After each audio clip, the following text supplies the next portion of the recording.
Go mode, you know, bottom line sports show, master plan, flow, can't cheat, and I take Jake Fo show. One professor knows when alley-oop jamming, and 10 toes never fold out to win. Them boys were better ran. I need my hands. Let's go, street pro, bottom line, flow, canteen, hot take, Jake, and sports professor, you know,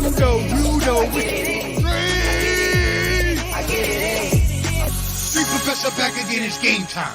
A la playa, no playtime, it's a play guy. Cause we ain't talking about practice like AI. Sports professor spit the best takes out like AI. Artfully intelligent, I can't write mine. Rhyme citing your girl's DMs like Messi after the goal time. That was a triple entendre, did you catch me rambling? Flipping Simone Biles, we the bottom line champion. I need my hands.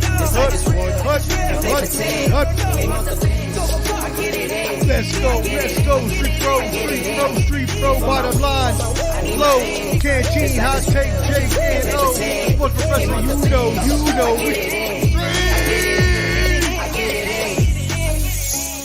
Yo, street professor, I'm back, baby, like I never left. Bottom line, flow, canteen, hot take, Jake, and Street! Stop! Yo, what up, bro? Hey, we are here. You see it. Bottom line sports on a late night clip on a Tuesday. Tuesday night, bro. About an hour late, but the reason, my friends, is because we all got life going on and we got things to do. Speaking of, I got a hot date tonight that I just picked up. So I got about 30 minutes on this stream real quick before I got to go meet little mama and listen to some music. So that being said, we appreciate you joining us here at the Bottom Line Sports. You got my main man, Canteen the Stat Man.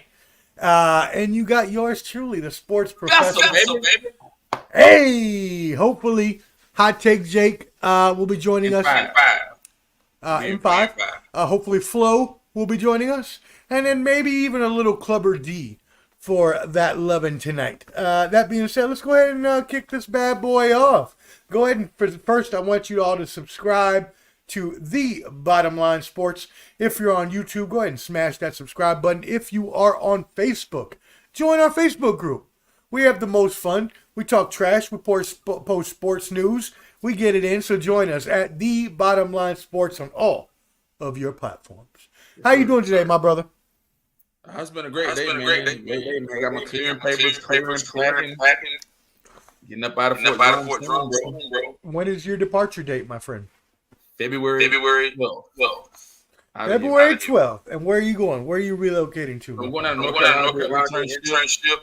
And everything will work itself out, bro. Nice. Hopefully, the Bottom Line Sports Show crew, we can do an NBA playoff game with spring summer together, man. For everybody. Yeah, no. We'll definitely have to do something, and if not, at least a Cowboys game next year, but we'll figure it out. Hey, Daniel Barry, we appreciate you turning in, yo, friend. Thank you for tapping in. Y'all tap in with Daniel Barry Sports Highlights. They got that content over there. Go ahead and tap in with their YouTube. And let's go ahead and get started, Joe. I think it might just be me and you for a little bit, but hey, NBA has been going wild. Easy. Man, after the week where we had Embiid with 72, and we had Embiid was 70, and Karl Anthony Towns was 62. Then just a few days ago, we get Luka going off for 73, and then we have Booker. Why can I not remember? But thank you. I don't know why I was blanking on his first name. Devin Booker, who had 62, and by the way, let's give him a shout out because even though he had the lower total on that end, he was named the Western Conference Player of the Week because he averaged 45 points a game and beat out Luka for that. So What do you feel about this increase in scoring, Ken? Is this good for the game, or is this bad with everyone gunning for as many points as they can get? So here's my take. Omar, I think everybody wants to be a scorer. Everybody wants to be baskets. Everybody wants to goals. Everybody wants to make these outrageous points. But there's no defense. There's no validity in the game anymore, man. Everybody's about scoring. Who can make the most baskets? Who can shoot the most? The standings across the board. Celtics, Bucks, 76ers. Top three in the East. The West. You got the Timberwolves, Nuggets and Thunder, Clippers. All these great things. But they're losing the solvency in the game. That's me. Yeah, the great word. The game is losing its savor. Its savor. That's what I think. Can you hear me, Omar? I think Omar timed out for a little bit, but we were talking about a lot of these players. They're scoring all these, numerous amount of points and all these different things like that. But as we, caveated on, you got the Celtics, the Bucks, and 76ers are your top three teams in the East. And the West, we mentioned the Timberwolves, Nuggets, and Thunder. They're the top three teams. But everybody wants to be a scorer. Everybody wants to shoot baskets or what have you. Hey, Jake, what's your take on that? We were talking about some of these games. We were talking about some scoring all the points and all this stuff. Omar, I think you're doing repeating. It's doing a lot of echo. Did you hear what I said? Yeah. You heard what I said about the scoring? I heard that. Your thing is echoing. Oh, shit. Okay, hold on. We're hearing all ourselves talk again. Oh, I didn't. You're good. As I was saying, though, I'm a bit frustrated is what I am. I'm a bit annoyed. Here's why. These stats are starting to show us that we can no longer look at stats. And this is what I meant. Whenever you talk about these stats and we compare eras, stats are going to be blown by like no other. And it's going to frustrate me because people are going to eventually start looking at the stats. And it's comparable to the Joe Montana, Brock Purdy take that Clubber D tried to say last week when I was trying to tell him. No. It's a different era. This is what I mean with the NBA. You can tell that the scoring is much easier. You can tell defense is not being played that hard anymore. It's ridiculous. No defense. It's embarrassing. It's a slap in the face to the NBA. The NBA that I used to know, you were grinding in. Kobe, Tim Duncan, KG, they're fighting each other every day of the week. It didn't matter what day it was. There was no resting. There was no nothing. Please, Adam Silver, get it to the way it was. Make these games worth watching. Yeah, I'm backing y'all up all the way. I'm standing 10 toes down with both of my boys here. It's ridiculous. Yeah. It's getting out of hand. And not only because of the fact that they're just trying to score as many points as possible, but as was mentioned by the two esteemed gentlemen and colleagues here, they're not playing defense. They're not playing team ball. And it permeates from the bottom up. And let me tell you what I mean by that. Let's take for instance the Detroit Pistons, who lost 26 games in a row at one point. With Monty Williams, who they just paid the highest contract in history for coaching before Spoelstra got his, and has done nothing. Now, was he given a full cabinet? No. But he has enough players there that he should have a much better record than he does. Now, let's look at the opposite spectrum of this. Let's look at the Bucks, who just fired their coach after a 30-13 record because they didn't have team cohesiveness. Was asinine. That was crazy. I mean, why would you do that in the middle of the season? I get firing a coach maybe after the All-Star break. But get to the All-Star break and then try to see what you guys are working with. Then you guys are building towards the playoffs and all these other things, but you fire him right in the season. I mean, do you guys think that Doc Rivers is the answer for that organization? Hell no. That guy sucks. Dang. Long term, no. But I do think he can win a championship this year. Short term. Well, Omar, he hasn't won nothing since 2007. Omar, but he's had stacked roster after stacked roster and not won anything. That's fine. It's hard to win. It's hard to win championships. You know that. Your Lakers ain't won. Can't give them that break. Hey, Lakers getting they getting pounded by the Hawks right now. The only thing the Lakers won was that BS bubble title. So I don't want to hear nothing. Get out of here. You're in the same position. That being said, it also happens with the Celtics. The Celtics play iso ball all the time. Yeah, they got Tatum. Yeah, they got Brown. Yeah, they play team ball cohesively. But I watch every game. And a lot of those games, it's just Tatum and Brown, one-on-one, and that's it. And then the rest of the team just sits there. And it might work when you have two of the best players in the world like we do, but it's not going to work when you have below-average players like every other team in the NBA has.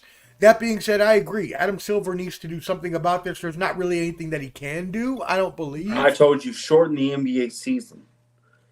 That's not going to stop per-game scoring. Let me tell you this. If you shorten the NBA season, it's 84 games, right? 84 games or 82 games? 82. It's 82. You drop it less.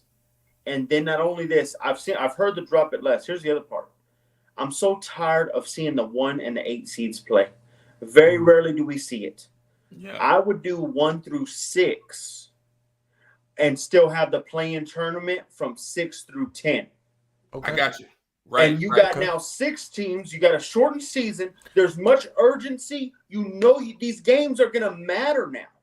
Right. And I'm telling you, they're thinking of the short term as in they're making money for more games. And that's exactly it, though. They're going to make less money when they have less games. But hold on here.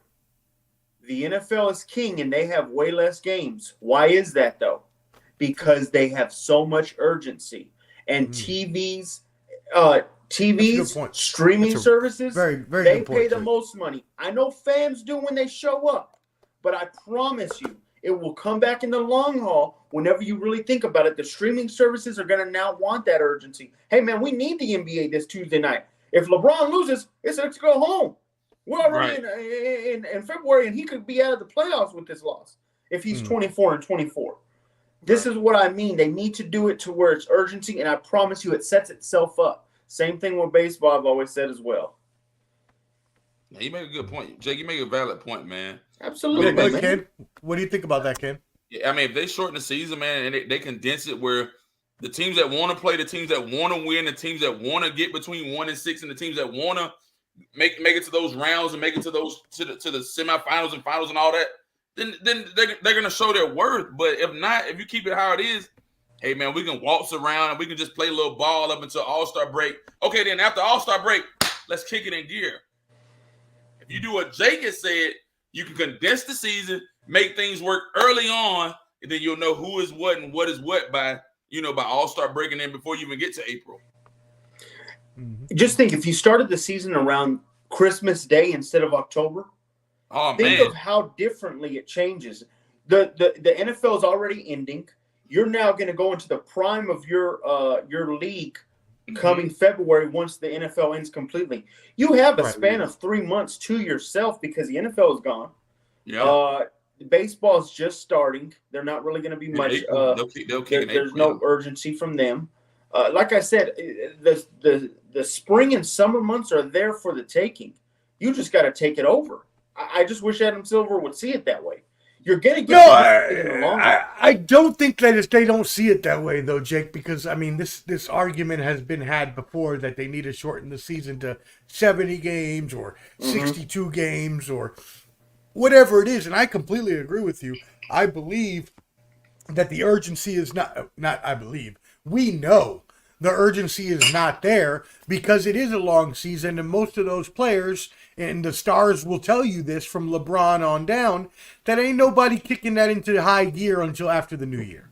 And usually after the Martin Luther King holiday, the February start. After All-Star break. After All-Star break.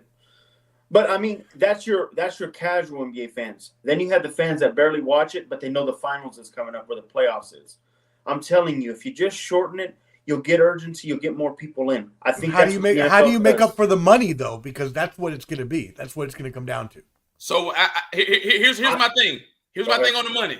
Here's my thing on the money. You tried for one season, and you look at your premier teams, your top tier teams. Hey, we're gonna schedule the Boston Celtics and the Lakers on Christmas Day, or you schedule your big premier games on like a Christmas Day opening would be perfect. Yeah. Yeah, or you schedule those games when it's conducive for the fans. Like tonight, the Atlanta Hawks are playing the Lakers. I like the Hawks. I mean, it's a sold out crowd in Atlanta, but you make it conducive where your people that generate you revenue, like the fans that buy the tickets, you make it conducive for them, and then that's how you make your money back. Jake? How you do it? I'm telling you this. You would take it, like I said, it's a short-term, long-term thing. You got to look at it as. I believe streaming services. Right, but you've got a lot of. Right, but you got to think about the television partners that they have now. Their main partner is ABC and ESPN. ABC right? and ESPN, and then TNT. But come on, you don't think you shortening the season and you making it primetime games, Amazon doesn't pick it up eventually and says, well, damn, this has to be picked up all these other, now we're going to need these guys to win because it's now or never. That's what I'm saying. Eventually, the streaming services are going to back up on the other side. I mean, I know they have NBA TV, but who the hell buys that crap? Yeah. Well, speaking of, let's dive in a little bit to this. So Netflix just bought WWE Raw for $500 billion or some craziness that I heard. Yeah, that was crazy. 500 billion or whatever it was, some ridiculous amount of money.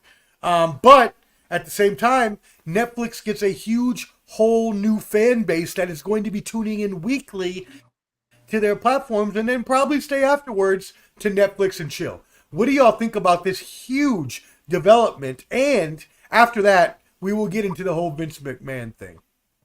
It was a smart move. I think early on, I think they've always started, or I'll give them this, as in early mover advantage is what you're thinking.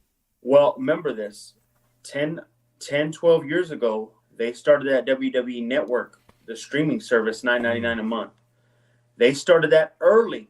That was my favorite. I was on that every day. I was on that for hours. And it was, what's it called? Eventually, they've moved on to where they're now Peacock. on. Like right now, they're on Peacock. Yeah, but I think them being on Netflix would even help even more now because it's even a bigger platform. More people have Netflix than they do Peacock. It's just you just know that at best. So I think it's a smart move. I think since they've been bought by TKO, I think they're only going to go up. I think Triple H is one of the smartest men in there. I think he's always been a student of the game.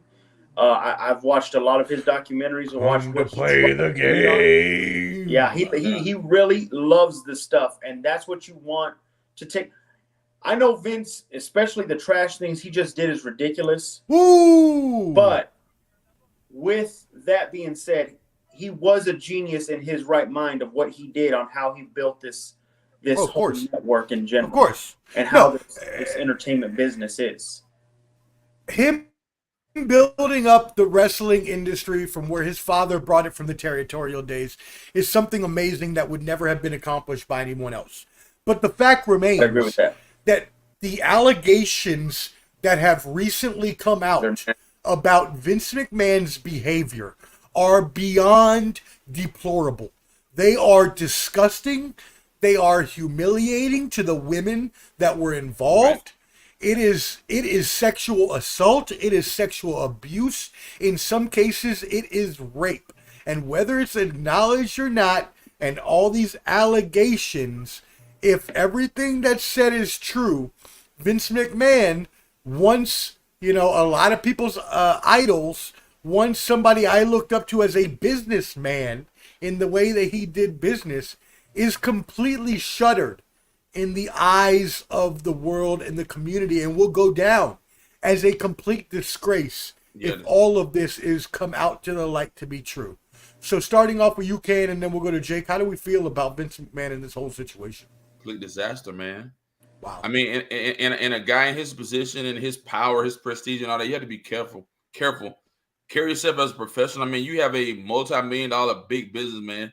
Do I watch that WWE, WCW crap? I'll look at it, but I mean, it draws a different fan base. It draws a lot of people. It draws a lot of money. Matter of fact, man, I was in Rochester, New York one weekend. I went for a little weekend to go hang out, comedy club and drinks and stuff like that. And they had a big WCW fight, man. The thing that started like 8 or 9 o'clock at night, people were lined up at like 3 o'clock in the afternoon trying to get their seats and get autographs and do all the stuff like that. So I think it draws the right people. But if he's going to be the leader of the organization, you have to be temperamental, have to be careful what you do and how you say what you say and how you conduct yourself in front of other people. So just tread lightly, Vince McMahon. That's it.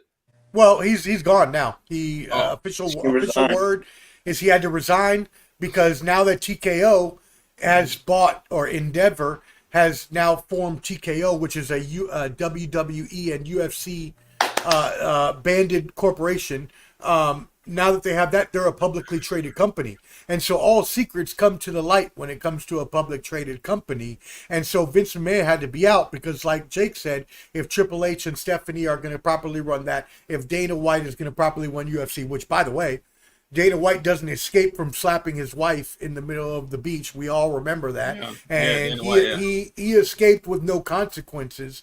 But hopefully he does not have the skeleton in the closet that Vince McMahon has, because the rumors of what Vince McMahon did to these women is just beyond incomprehensible. Jake, what do you think? Yeah, I think, and honestly, it just looks horrible for him. It's ridiculous. You know, your legacy was kind of set as one of the greatest businessmen of all time, you know, to build a company that people made fun of. I remember being younger, and you get made fun of. You got made fun of for being a wrestling fan. Yeah, I know. Yeah. Now to be global, they've built themselves bigger and bigger. And it couldn't have been done without Vince. Absolutely, like you said. Absolutely not. But for him to do that, to with all the money he has, also. Dude, come on. Why do you need to rape people? Like, what are we talking about? It's ridiculous. It's disgusting. It's sad. It's sad.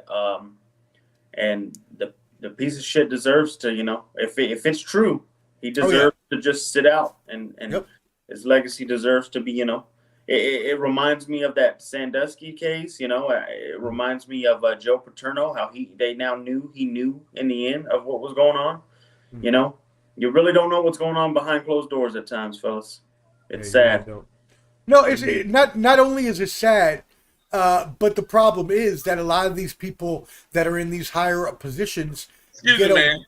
Yeah, you can't be doing that while we're talking about a serious subject. Son, what are you doing? Man, you don't understand. We're out here talking about a serious subject. You over here raising your arms, man. Go ahead, bro. Go ahead. He's doing it about the Hawks. Georgia Tech beat North Carolina. I'm gonna need you to get yourself in order, Ken. I'm gonna need you to. Georgia Tech upset number 2 North Carolina basketball. Okay, all right. We'll get to that next time. Go ahead. Respectfully to all the victims and everything. Yeah, absolutely. You know, it's sad, but what I don't know much about, you know, sexual assault and things like that. I'm not a police officer or anything like that, but from what I've known and read from the past, exactly, is that rape is a case of power, and Vince McMahon had too much power, and he tried to exert that power over these women who had no control over their lives. And if we get fired or we lose our job, or he you know, all these different things that go through your mind, you're subject to their humiliation and their manipulation. I agree. Wow, what a sad case of that. Crazy, but man. He's gone, and you know what? Sorry, Vince, I don't care. If you did all that, you deserve to be gone, like Jake said. And honestly, you can go kiss my ass, and he's going to die soon anyways. He's 80 years old. So he's got to be he's going to kick the bucket at some point. I don't like to say that. I don't wish death on anyone. But if you're going to be that much of an asshole and treat people like that, then you're eventually going to get what you deserve. So that's karma, and that's life. That being said, what do you all think about going forward? WWE now. I know, Ken, you said you don't watch it, but they recently had Royal Rumble. UFC is going to have their 300th show coming up. Bellator recently PFL, Professional Fighters League, recently bought out Bellator. All of these companies are merging together. How do we see this affecting the combat sports world, the boxing world, the MMA world? Man, I think, like you said, you said Stephanie McMahon and what's her name? Triple H are going to be running Triple H, WWE. if they're able to take the organization and not really revamp it, but there's already a blueprint for them to do what they need to do. Just follow that blueprint and kind of enhance the blueprint and find creative and innovative ways to kind of fix what their father did.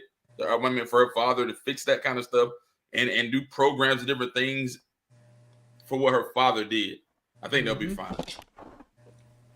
Jake, what do you think about that?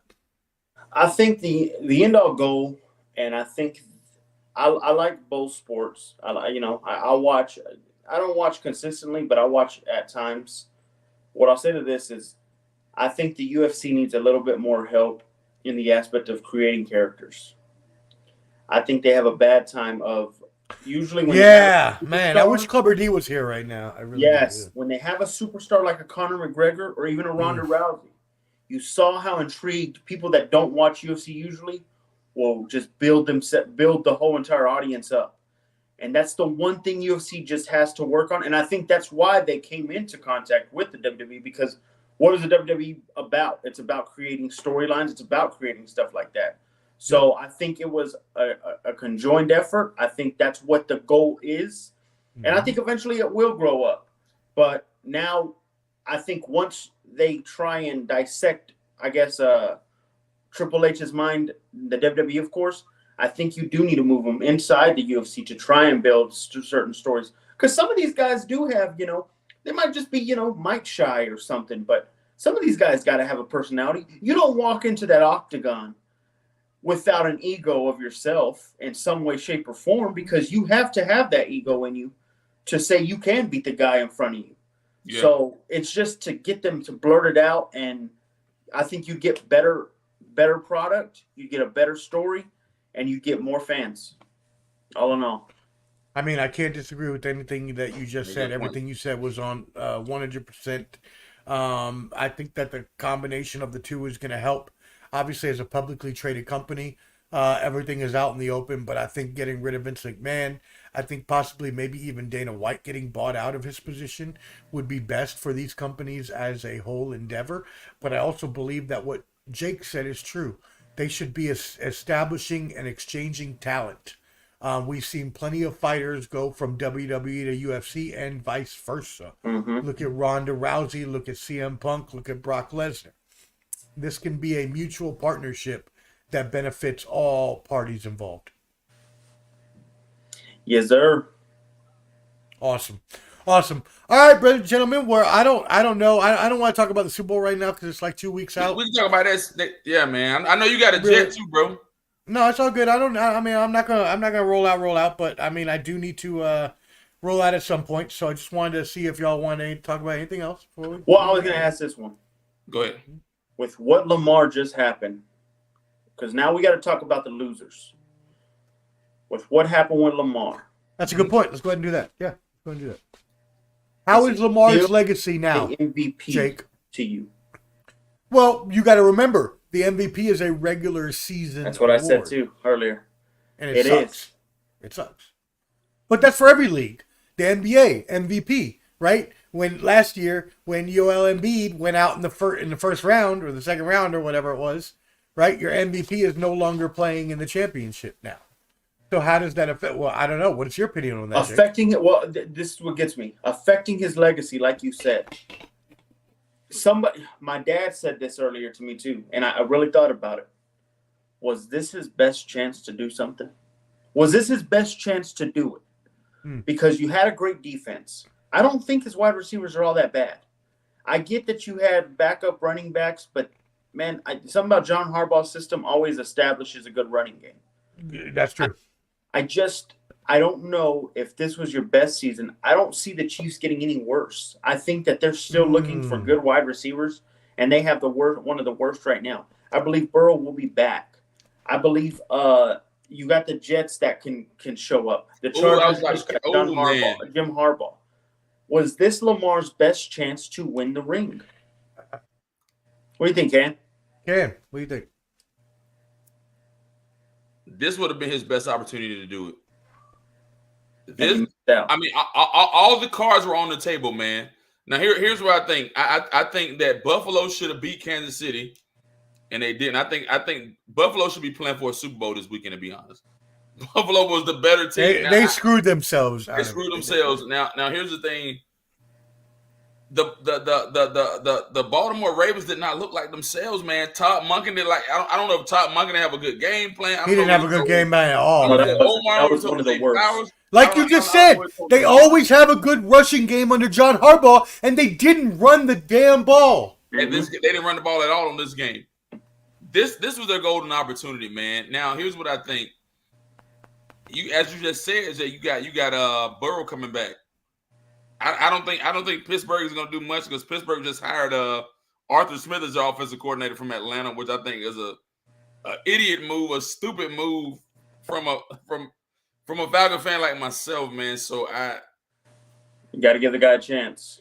Smith, he had a chance with Bijan Robinson, Kyle Pitts, quarterback, Omar, Tyler Algier, quarterback. Oh my goodness! Can I do a pie chart with y'all? If y'all were gonna put a blame on a pie chart and it goes to 100%, what would the percentage be? The fault of the percentage to each person on the Ravens. Like, would you do 50 Lamar, 50 John, 75 Lamar Jackson? Who would you blame the most on? I'll say 70. I'll say 50 goes to John Harbaugh. 25 to the offensive coordinator, 10% to Lamar Jackson, and 15% to the offense. That's 100. Nah, I got Todd. Todd Monken 50%. It's on him. His game planning was horrible. Lamar Jackson can only do so much with the weapons he's given. Did he have a great game? No. So I'll put 20% on him. I'll put 20% on Harbaugh. And that leaves me with 35%. The defense did not have a great game. They gave up a lot of points when they were dominant all year long. Lamar flustered though, Omar? He was. He was. Think of that? That was embarrassing to show that. I think every quarterback gets flustered. Look at Patrick Mahomes earlier in the year when he was very open and throwing the damn helmet on the ground, Omar. Patrick Mahomes almost punched a ref. Yeah, he did. What are we talking about? I believe if Patrick Mahomes would not have gotten held back, I believe he may have done something he didn't want to do. I'm not going to say he might have punched him, but he might have bumped him. He might have ran into him. He might have gotten into his face. Playoffs. I agree. Everything's being. I agree. It was a failure. It was a failure on all accounts of the Baltimore Ravens. They were in a prime position to finally capitalize on their first Super Bowl since Trent Dilfer in 2000. And they won one with Flacco. Oh, sorry. Thank you. You're right. My bad. 2013. You're right. Thank you. They did one with Flacco. You're right. My bad. Flacco, yeah. So their first time since then, and it's the same. It's the same blueprint, though. Like you said, it's the same blueprint every time for the Ravens. A very impressive, dominant defense, a game manager quarterback, a good running game, and okay wide receivers. And you're right, Lamar Jackson couldn't get it done this year. But going back to your original question, does that mean that I think he doesn't deserve the MVP? No, I think he deserves the MVP anyways, because I believe he had the best season. And that's what the MVP is. A season award. And he probably will get it. No, he will. He's so he played the best. Who do you think will get it, Omar? McCaffrey? I think Lamar. No doubt about it at all. Lamar's going to win the MVP. If it were me, though, and everybody has heard me say this before on this show and many of shows, I do not believe that the MVP or the Heisman should be quarterback awards. I believe those should be given to the best player regardless of position. We need to get back to the days of Charles Woodson winning the Heisman. We need to get back to the days of, I can't even think off the top of my head the last time an MVP non-quarterback won. Can anybody think of that? Yeah, I can't. It's been a while. Yeah. What is that? Are you telling me running backs and wide receivers and safeties and cornerbacks and defensive ends are not valuable? Aaron Donald was the most valuable player in the league for 3 years. Why did he win the MVP? Yeah. Let me ask this one. Just now send us, and I know you got to leave soon, Omar. Yeah, I got a jet in like 10 minutes. So. Okay, here's my next one. This is the Lions one. Ben Johnson just got re-signed, and I knew this was going to happen because if you really look at it, Seattle and Commanders were the only teams left, which they absolutely both have. They're both projects, and I think Ben Johnson deserves better than a project like that. Correct. I agree. My question to you is, do the Lions have another shot? Flo tried to say some bull crap last week and saying this is it. They got no more chances. Jared Goff is done. By the way, Flo, you sounded like an idiot. I could tell you've been hit in the head a few times. But come on. Dang. He had the gas mask treatment when he was in the field. Hey, y'all, go ahead and check out Ball and Buds on YouTube because I put out about 10 minutes ago, right before we went on. I put out the highlights from 104, episode 104, and boy, are they hilarious. We get on Flo all the whole time. It's great. Flo, you are ridiculous. I agree with Hot Take Jake. Go ahead. What do you think of the Lions? I think that the Lions are a good team for the future. I don't think they're done. Now, we all know in the NFL, it is very, very, very hard to not only repeat as a champion, but to even get back to that position. So, I'm sorry to say this, Ken. Cover your ears, earmuffs, boom. We remember the Falcons, right? 28-3. They've never been back since. Right. The Patriots beat them in the Super Bowl. After they won 6. Tom Brady left. They haven't been back. Right? So the Super Bowl is very hard to get to. Do I think that the Detroit Lions have a good chance? Sure. Because I believe that they have an equal team to the rest of the contenders within the conference. But that could easily change with any kind of injury, right? Or players not playing as well. What if Jahmyr Gibbs and Aiden Hutchinson have down years next year, right? That's true. What if Jared Goff, God forbid, were to get injured, right? Like, what's going to happen within? They're going to be screwed. But do they have the foundation? Yes. Do they have the talent? Yes. Can they win the Super Bowl? Yes. Yes. We'll see. Man, for me, man, it's so hard, man, getting that close and getting there, and then you get beat and lose almost at the Super Bowl, man. Yeah. I'd much rather lose in the wild card round, lose in the divisional round, but to get that close and you can taste the Super Bowl and then you don't do it. Man, that's horrible. Now I think Detroit will be back. I think Jared Goff will be back. They'll have their weapons and what have you. I love Dan Campbell. I love his tenacity. I love him being an aggressive coach. He needs to get better, though, at coaching spots, man. Yep. He should have taken the points. Yep. He should have taken the points. Yep. Sometimes you got to make smart decisions, and then sometimes, like in this situation, he made an irrational decision.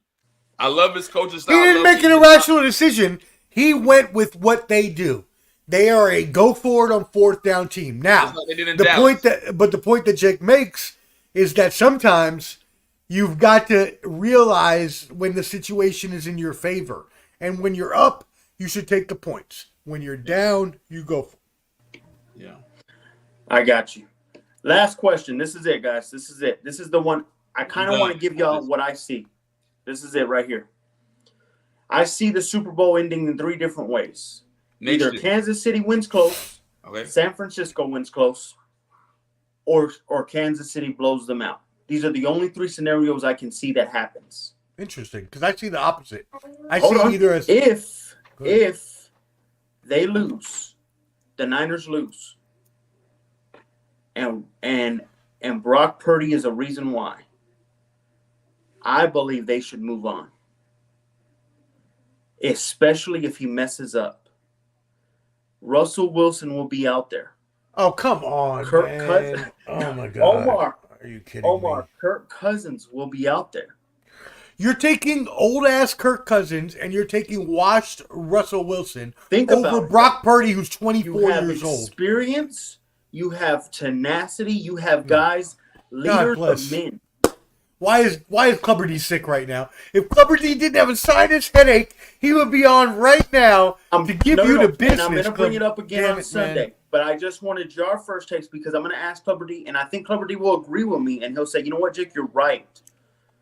I think he'll say, I think if you lose, and it's a very visible – remember, guys, Andy Reid lost and kept losing with the Eagles because he never got that quarterback, and he was blamed and blamed. That is true. I think what scares me is Kyle can be so great, but if he never gets the quarterback to face the best quarterback in the league or face one of the best and he can't win it, he has to move on. And it's better to move on before you pay that man big money and you now owe him so much. I'm just saying. But then Jake, what if they losing, it's not his fault. Who do you blame? If they losing, it's not his fault. Who do you can't put out a blame. Canteen, I'm gonna tell you this, man. The only way I see the Niners losing is if Brock Purdy doesn't play well. Okay. That's the only way I see it happening. I don't see any other way it could happen. Brock Purdy has to play. Jimmy G lost that Super Bowl when he couldn't convert that third down to Emmanuel Sanders when he threw it and it didn't reach him. I believe Brock Purdy needs to make a couple of those passes to win this game because Andy Reid is not going to let you, and Steve Spagnuolo is going to come up with a game plan against it. I'm just saying, before you buy out this guy, really think about it and look at your history of quarterbacks and look at what we're dealing with. We had to pay Russ, and now look, we're hurting now. I'm just saying, really think about it. Would it be time for them to move on from Brock Purdy if he loses the Super Bowl and it's his fault? I got you, bro. But I know you're I'd say no, but Cam, what do you say? Man, the Super Bowl, it's hard to project right now, man. No. What do you think about Brock Purdy? If he loses, should the 49ers get rid of him? They be stupid to get rid of Brock Purdy, man. They got rid of Trey Lance. Then they're gonna go draft another quarterback because they only got Sam Bradford as the backup. I agree. What do you do? I agree.